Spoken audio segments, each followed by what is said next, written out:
Hello students, Standard 12 English, Second Language, Unit 5, Read 1, Ends, કીડીઓ. વિદ્યાર્થી મિત્રો, આપણે ફર્સ્ટ લેક્ચરમાં જોયું કે એક વૈજ્ઞાનિક દ્વારા કીડીઓના વર્તનને નોંધવામાં આવ્યું કે ઘણી બધી કીડીઓ છે ખાડામાં હતી અને ત્યાં એમણે માખીઓ અને કેટલાક જીવજંતુઓને માર્યા હતા અને ત્યારબાદ એમના પીસીસ એમના ટુકડાઓને લઈ જવા માટે તે ખૂબ પ્રયાસ કરી રહી હતી, પરંતુ ખાડાની જે બાજુઓ હતી એ સીધા ચઢાણવાળી અને લપસણી હતી, સ્મૂધ હતી, જેથી કરીને એ કીડીઓ ઘણી બધી ચડતી હતી. એમાંની એક કીડી છે ઉપર જાય છે ને ત્યાં દરમાં રહેલી કીડીઓને તે મળે છે અને ત્યારબાદ એ ચેઇન છે એ બનાવે છે, સાંકળ બનાવે છે અને એ સાંકળ નીચે આવે છે એટલે જે વજન ઉચકીને જઈ રહેલી કીડીઓ છે એ ચેન ઉપર થઈને સાંકળ ઉપર થઈને ઉપર પહોંચી જાય છે. એ આપણે ફર્સ્ટ લેક્ચરમાં જોયું. તો વિદ્યાર્થી મિત્રો, હવે આપણે સેકન્ડ લેક્ચરમાં જોઈએ કે કીડીઓ વિશે કેવી સરસ મજાની વાત આવે છે. સચ બિહેવિયર એટલે આવું વર્તન. બિહેવિયર એટલે વર્તન. Showing the adeptness of ants. Showing એટલે બતાવે છે, અડેપ્ટનેસ એટલે કુશળતા બતાવે છે, કુશળતા, કૌશલ્ય બતાવે છે. અડેપ્ટનેસને એક્સપર્ટાઇઝ પણ કહી શકાય. અડેપ્ટનેસનો સિમિલર વર્ડ છે એક્સપર્ટાઇઝ, સ્કિલફુલનેસ જેને કહી શકાય. Showing the adeptness of ends એટલે કે કીડીઓની કુશળતા દર્શાવતું આવું વર્તન જે છે તે હેઝ બીન નોટિસ્ડ. નોટિસ્ડ એટલે નોંધ લેવામાં આવી છે, નોંધવામાં આવ્યું છે. એન્ડ સ્ટડીડ એટલે અભ્યાસ કરવામાં આવ્યો છે. બાય મેની એટલે ઘણા દ્વારા. Such behaviour showing the adeptness of ants has been noticed and studied by many. કીડીઓનું આવું કુશળતા દર્શાવતું જે વર્તન છે એ ઘણા બધા દ્વારા નોંધવામાં પણ આવ્યું છે અને સાથે સાથે એમનો અભ્યાસ પણ કરવામાં આવ્યો છે. Now science has discovered some things about ant life. Science એટલે વિજ્ઞાન, ડિસ્કવર્ડ એટલે શોધવું. સમ થિંગ્સ કેટલીક બાબતો એમણે શોધી છે. About ants life. અબાઉટ એટલે ના વિશે, એન્ટ લાઈફ એટલે કીડીઓના જીવન વિશે. Which seem to show that. Sim to show એટલે કે એ એવું દર્શાવતું હોય, એવું લાગે છે કે, ધેટ એટલે કે ઇન્ટેલિજન્સ. ઇન્ટેલિજન્સ એટલે જે સમજ શક્તિ છે, જે બુદ્ધિ છે તે. Of this tiny ક્રીચર્સ. ટાઇની ક્રીચર્સ એટલે આ નાનકડું એવું જે જંતુ છે તે, નાનકડું એવું પ્રાણી જે છે તે. ક્રીચર એટલે પ્રાણી અને ટાઇની એટલે નાનું, નાનું એવું પ્રાણી. Is very close. વેરી એટલે એકદમ, ખૂબ જ, અને ક્લોઝ એટલે નજીક, એકદમ નજીક છે. વેરી ક્લોઝ એટલે ખૂબ જ નજીક છે. ટુ હ્યુમન ઇન્ટેલિજન્ટ એટલે માનવની બુદ્ધિથી. માનવીની જે સમજ શક્તિ છે, માનવીની જે બુદ્ધિ છે એનાથી બહુ નજીક છે. હવે વૈજ્ઞાને now science has discovered some things about ant life which seem to show that. હવે વિજ્ઞાને કીડીઓના જીવન વિશે ઘણી બધી બાબતો શોધી કાઢી છે જે એવું દર્શાવે છે કે the intelligence of these tiny creatures is very close to human intelligence. આ નાનકડા એવા પ્રાણીઓની જે બુદ્ધિ છે, જે સમજ શક્તિ જે છે એ માનવીની બુદ્ધિથી એકદમ નજીક છે. એટલે માનવીની બુદ્ધિને મળતી આવે છે, એકદમ એમની નજીક છે. Not all scientist consent to this view. All scientist બધા જ વૈજ્ઞાનિકો, કન્સીડ એટલે કે માનવું, એક્સેપ્ટ કરવું, સ્વીકારવું. ટુ ધીસ વ્યૂ એટલે વિચાર, અભિપ્રાય. બધા જ વૈજ્ઞાનિકો આ અભિપ્રાયને, આ વિચારને સ્વીકારતા નથી, એની સાથે સંમત નથી, એગ્રી નથી. But you may look at some of this facts. પરંતુ તમે આમાંના ઘણા બધા સત્યો છે એ જોશો. ફેક્ટ્સ એટલે સત્ય. And form your own opinion. Form એટલે બનાવવું, રચવું. ઓન એટલે પોતાનું ને ઓપિનિયન એટલે અભિપ્રાય. પરંતુ તમે આમાંના ઘણા સત્યો સામે જોશો અને તમે પોતાનો અભિપ્રાય છે એ બનાવી શકશો, બાંધશો. કહેવાનો મિનિંગ અહીંયા એવો છે કે બધા જ વૈજ્ઞાનિકો છે આ વ્યૂ એટલે કે આ વિચાર સાથે સંમત નથી, એટલે કે જે એમની બુદ્ધિ છે એ માનવીની બુદ્ધિ સાથે મળતી આવે એવા વિચાર સાથે સંમત નથી. પરંતુ તમે ઘણા બધા સત્ય છે એને જોઈને તમે પોતાનો અભિપ્રાય બાંધી શકો છો. એવું અહીંયા સરસ મજાનું કીધું. તો હવે વિદ્યાર્થી મિત્રો, જે કીડીઓ કામ કરે છે, અલગ અલગ પ્રકારની કીડીઓ છે, એમના વિશે આપણે અભ્યાસ કરીએ, જેથી આપણને ખ્યાલ આવશે કે હ્યુમન ઇન્ટેલિજન્સથી એ ખૂબ જ ક્લોઝ છે, નજીક છે. જોઈએ આપણે, પહેલો એમાંનો પ્રકાર છે ફાર્મિંગ એન્ડ્સ વાળો. This are the ants that do farming. This are the ends, આ એવી કીડીઓ છે, ધેટ એટલે કે જે, ડુ ફાર્મિંગ એટલે ખેતી કરે છે. ડુ એટલે કરવું અને ફાર્મિંગ એટલે ખેતી. આ કીડીઓ ખેતી કરે છે. These are the ants that do farming.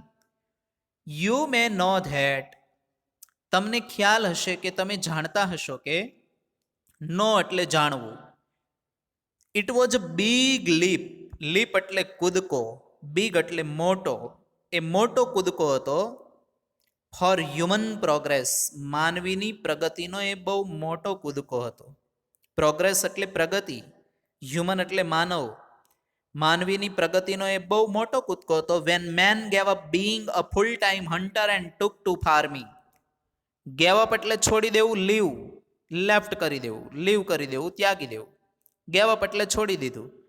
Being a full time hunter, full time hunter એટલે પૂર્ણ સમયના શિકારીની જે પ્રવૃત્તિ હતી તે છોડી દીધી. એન્ડ ટુક ટુ ફાર્મિંગ, અને એમણે ખેતી કરવાનું ચાલુ કર્યું, ખેતી હાથમાં લઈ લીધી. તમે જાણો છો કે માણસ છે એ, માનવીએ પૂર્ણ સમયનો શિકારી હતો, એ સંપૂર્ણ ત્યાગીને ખેતી કરવાનું એણે જે ચાલુ કરી દીધું, એ માનવી માટે, માનવની પ્રગતિ માટેનો બહુ મોટો કૂદકો ગણાય છે. પહેલા માણસ છે શિકારી પ્રવૃત્તિ કરતો પૂર્ણ સમય માટે, અને ત્યારબાદ એ શિકારી મટીને ખેતી કરવાની એણે શરૂઆત કરી. એ માનવીની પ્રગતિનો સૌથી મોટો કૂદકો છે, બિગ લીપ છે, એ આપણે સૌ કોઈ જાણીએ છીએ. સિમિંગલી, સિમિંગલી એટલે કે એવી જ રીતે, એ જ રીતે, the umbrella ants of South Africa. South અમેરિકાની અમ્બ્રેલા એન્ડ્સ જે છે, have taken the same step. Umbrella ants એટલે અમ્બ્રેલા એન્ડ્સ, અહીંયા કીડીઓનું નામ છે umbrella ants. Have taken, taken એટલે લીધું છે, સેમ સ્ટેપ એટલે એ જ પગલું એમણે ઉઠાવ્યું છે. ઇન ધેર સ્મોલ વે, એટલે કે એકદમ એમની નાની રીતે, નાના પાયે. એવી જ રીતે સિમિંગલી એટલે કે અપેરન્ટલી, દેખીતી રીતે જોઈએ તો આપણે, સાઉથ અમેરિકાની જે અમ્બ્રેલા એન્ડ્સ છે એમણે એવું જ પગલું છે નાના પાયે, સાઉથ અમેરિકાની અમ્બ્રેલા એન્ડ્સે એવું જ પગલું નાના પાયે ઉઠાવ્યું છે. જેમ માણસ ખેતી કરે છે એવી રીતે સાઉથ અમેરિકાની અમ્બ્રેલા એન્ડ્સ છે એ ખેતી કરે છે. કેવી રીતે એ ખેતી કરે છે એ જોઈએ આગળ.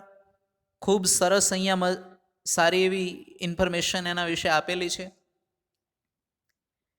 They are called by that name, તેઓને તે નામે બોલાવવામાં આવે છે. કોલ્ડ એટલે બોલાવવામાં આવે છે, ધેટ નેમ એટલે તે નામે, બાય ધેટ નેમ એટલે તે નામે, તેઓને તે નામે બોલાવવામાં આવે છે. બીકોઝ, કારણ કે, they are often seen carrying large species of leaf. Often એટલે ઘણીવાર, સીન એટલે જોવા મળે છે, કેરિંગ એટલે લઈ જતી જોવા મળે છે, લાર્જ સ્પીસીસ એટલે કે મોટા ટુકડાઓ, ઓફ લીફ એટલે કે પાંદડાના મોટા ટુકડાઓને લઈ જતી જોવા મળે છે. ઓવર એટલે પર, માથા પર, ધેર હેડ્સ તેઓના માથા ઉપર લઈ જતી જોવા મળે છે. લાઈક જેમ કે, અમ્બ્રેલા છત્રીની જેમ હશે. They are called by that name, તેઓને તે નામે બોલાવવામાં આવે છે. બીકોઝ, કારણ કે, they are often seen carrying large species of leaf over their heads like umbrellas. તેઓ ઘણીવાર છે એ માથા ઉપર જેમ છત્રી લઈ જતી હોય એવી રીતે એ પાંદડાઓના મોટા ટુકડાઓને લઈ જતી જોવા મળે છે. આજે સાઉથ અમેરિકાની કીડી છે, દક્ષિણ અમેરિકાની જે કીડી છે ત્યાંની વાત કરી, તો આ કીડીઓ છે એ એમના માથા ઉપર છત્રીની જેમ પાંદડાના મોટા મોટા ટુકડાઓને લઈ જતી ઘણીવાર જોવા મળે છે. They take these pieces of leaf to their nests. હવે પીસીસ એટલે ટુકડાઓ, ટેક એટલે લઈ જવું. પીસીસ ઓફ લીફ એટલે કે પાંદડાના ટુકડાઓને લઈ જાય છે. ટુ ધેર નેસ્ટ, નેસ્ટ એટલે એમના જે દર છે, માળો તો ના કહી શકાય, પરંતુ એમનું જે દર હોય છે ત્યાં આ પાંદડાના ટુકડાઓને તે લઈ જાય છે. Where they chew them up nicely. Chew એટલે ચાવવું, અને ચૂ અપ એટલે ચાવવું, અને નાઇસલી એટલે સુંદર રીતે. વેર એટલે જ્યાં, જ્યાં તેઓ આ પાંદડાને સુંદર રીતે ચાવે છે. ઘણીવાર આ કીડીઓ છે એ માથે પાંદડા લઈ જતી જોવા મળે છે, અને એ પાંદડાના ટુકડા જે છે એ એમના દરમાં લઈ જાય છે, અને જ્યાં એમને બહુ સુંદર રીતે, સારી રીતે એમને ચાવે છે. આફ્ટરવર્ડ્સ ત્યારબાદ, આફ્ટરવર્ડ્સ એટલે ત્યારબાદ, they make beds of these chewed up leaves. Beds એટલે કે અહીંયા ક્યારીઓ બનાવે છે. chewed up leaves, chewed up એટલે ચાવેલા, અને લીવ્સ એટલે પાંદડા. આ જે ચાવેલા પાંદડા છે એમની ક્યારીઓ બનાવે છે. ઓન ધીઝ બેડ્સ, આ જે પથારીઓ જે છે એમના ઉપર ગ્રોવ્સ, ગ્રોવ્સ એટલે ઉગે છે. અ કાઇન્ડ ઓફ ફંગસ એટલે એક પ્રકારની ફૂગ ઉગે છે. અ કાઇન્ડ ઓફ ફંગસ એટલે એક પ્રકારની ફૂગ ઉગે છે. કહેવાનો મિનિંગ છે કે આ પથારીઓ ઉપર એક પ્રકારની ફૂગ ઉગે છે, which is the food of ants, જે કીડીઓનો ખોરાક છે. એન્ડ્સ એટલે કીડીઓ, એન્ડ્સ એટલે કીડીઓ, અને ફૂડ એટલે ખોરાક, જે કીડીઓનો ખોરાક છે. વિદ્યાર્થી મિત્રો, આપણે જોયું કે સરસ મજાની અહીં ફાર્મિંગ એન્ડ્સની વાત કરી છે, કે ફાર્મિંગ એન્ડ્સ આજે ખેતી કરતી કીડીઓ છે સાઉથ અમેરિકાની, એ કીડીઓ પોતાના માથા ઉપર છે એ લીફના લાર્જ પીસીસ લઈ જાય છે, એટલે કે પાંદડાના મોટા મોટા ટુકડાઓને લઈ જાય છે. ત્યારબાદ એ એમના દર સુધી લઈ જાય છે, જ્યાં તેમની ક્યારીઓ બનાવે છે, અને એ ક્યારીઓમાં એટલે એ પાંદડાને ચાવે છે. ત્યારબાદ છે એ ક્યારીઓ બનાવે છે ચાવેલા પાંદડાથી, અને ત્યારબાદ એના ઉપર એક પ્રકારની ફૂગ થાય છે, અને જે કીડીઓનો ખોરાક છે. એટલે કે એ ફૂગ છે એક પ્રકારનો એના માટેનો ક્રોપ્સ છે, પાક છે. એ ક્રોપ જે છે, એ પાક જે ઉગ્યો છે એને એ ખાય છે, એટલે એ ખેતી કરે છે, એવું અહીંયા સ્પષ્ટ થાય છે. ત્યાર પછી આપણે જોઈએ સરસ મજાની એક કીડીઓની વાત આપેલી છે. ધેન ધેર આર એન્ડ્સ, ત્યારબાદ એવી પણ કીડીઓ છે ધેટ ડોમેસ્ટિકેટ કાઉસ. ડોમેસ્ટિકેટ એટલે કે પાળવું, જેને ટેમ કહેવાય, જે કાઉઝ એટલે કે ગાયને પાળે છે. એન્ડ મિલ્ક ધેમ, મિલ્ક એટલે દોવું, જે તેમને દોહે છે પણ ખરી. એવી પણ કીડીઓ છે જે ગાયને પાળે છે અને દોહે છે. વોટ વી હેવ કોલ્ડ કાઉ, જેને આપણે ગાય કહીએ છીએ, કોલ્ડ એટલે કહીએ છીએ, are a kind of green fly. A kind of green fly એટલે એક પ્રકારની લીલી માખ છે તે, જેને આપણે ગાય કહીએ છીએ, તે એક પ્રકારની લીલી માખ છે. These are found on rose leaves. Found એટલે જોવા મળે છે, રોઝ લીવ્સ એટલે કે જે ગુલાબના પાંદડા છે એમના ઉપર જોવા મળે છે. And on the leaves of beans, beans એટલે કઠોળ, અને લીવ્સ એટલે પાંદડા, અને એ કઠોળના પાંદડા ઉપર જોવા મળે છે. હવે આપણે આ ગ્રીન ફ્લાયની વાત કરીએ તો ગ્રીન ફ્લાય ક્યાં જોવા મળે છે, તો કીધું છે these are found on rose leaves and on the leaves of beans. તે ગુલાબના છોડના પાંદડા અને કઠોળના પાંદડા ઉપર જોવા મળે છે. They give out a sweet honey like liquid. Give out એટલે બહાર કાઢે છે, અ સ્વીટ મધુર, મીઠું, હની લાઇક એટલે મધ જેવું, લિક્વિડ એટલે પ્રવાહી, જે મધ જેવું પ્રવાહી આપે છે. Which the ants relish a lot. Which એટલે જેમનો અહીંયા, ધ એન્ડ્સ એટલે કીડીઓ, રેલિશ એટલે ખૂબ આનંદ માણવો, રેલિશ એટલે આનંદ માણવો, એન્જોય કરવું. રેલિશનો સિમિલર વર્ડ છે એન્જોય. અ લોટ એટલે ખૂબ જ, જેમનો કીડીઓ ખૂબ આનંદ માણે છે. એક મધ જેવું મીઠું પ્રવાહી જે છે, મધ જેવું મીઠું પ્રવાહી એ બહાર કાઢે છે, અને કીડીઓ એમનો ખૂબ આનંદ માણે છે. So the ants take this green flies to their nest. તેથી સો એટલે તેથી કીડીઓ છે, ટેક એટલે લઈ જવું, ગ્રીન ફ્લાઇઝ એટલે આ લીલી માખીઓને ક્યાં લઈ જાય છે? ટુ ધેર નેસ્ટ એટલે એમના દરમાં લઈ જાય છે. તેથી કીડીઓ આ લીલી માખીઓને તેમના દરમાં લઈ જાય છે. એન્ડ કીપ ધેમ ધેર, અને તે ત્યાં જ રાખે છે. કીપ ધેમ ધેર એટલે ત્યાં રાખે છે. ધે ફીડ, સરસ મજાની અહીંયા વાત કરી છે કે ધે ફીડ એટલે કે તેઓ તેમને ખોરાક આપે છે. ધે ફીડ ધેમ, ફીડ ધેમ એટલે ખવડાવે છે, ખોરાક આપે છે. એન્ડ પ્રોટેક્ટ ધેમ, પ્રોટેક્ટ એટલે રક્ષણ કરવું. Protect them from there enemies, enemies એટલે શત્રુઓ, દુશ્મન જે છે તે, એ એમના દુશ્મનોથી તેમનું રક્ષણ કરે છે. તેમને ત્યાં ખોરાક આપે છે, ખવડાવે છે, દુશ્મનોથી રક્ષણ કરે છે. And they milk them, milk એટલે દોહે છે, તે તેઓને દોહે છે, દોવે છે, આપણી જે સાદી ભાષા છે તે. Pressing them, pressing there side gently, pressing એટલે દબાવીને, ધેર સાઇડ્સ એટલે એમની બાજુ, અને જેન્ટલી એટલે હળવેથી, હળવેથી એમની બાજુઓને દબાવીને એમને દોહે છે. And making them give out their honey, અને એમની પાસેથી હની એટલે કે મધ છે એ પ્રાપ્ત કરે છે. કીડીઓ તેમને ખવડાવે છે, દુશ્મનોથી એમનું રક્ષણ કરે છે, એમને દોહે છે, અને એમની જે બાજુઓ છે એમને હળવેથી એ દબાવીને એમાંથી મધ જેવું પ્રવાહી મેળવે છે. એટલે કહેવાનો મિનિંગ છે કે અહીંયા કીડીઓ ગ્રીન ફ્લાયને કાઉસ તરીકે એટલે ગાય તરીકે એને પાળે છે. એ ટેમ એટલે ડોમેસ્ટિકેટ, એને પાળે છે, ને ત્યારબાદ છે એ એમને એમના માળામાં લઈ જાય છે, અને માળામાં લઈ જઈને ત્યાં એમને ખવડાવે છે, એના દુશ્મનોથી એમનું રક્ષણ કરે. સરસ મજાની વાત આપણને કરી, અને આવી રીતે એમની પાસેથી મિલ્ક પ્રાપ્ત કરે છે, દૂધ પ્રાપ્ત કરે છે. એટલે આપણે જોયું કીડીઓના બે પ્રકાર વિશે. ખરેખર પહેલો જે ફાર્મિંગ એન્ડ્સ છે એઝ શોર્ટ નોટ તરીકે પણ પૂછાય છે.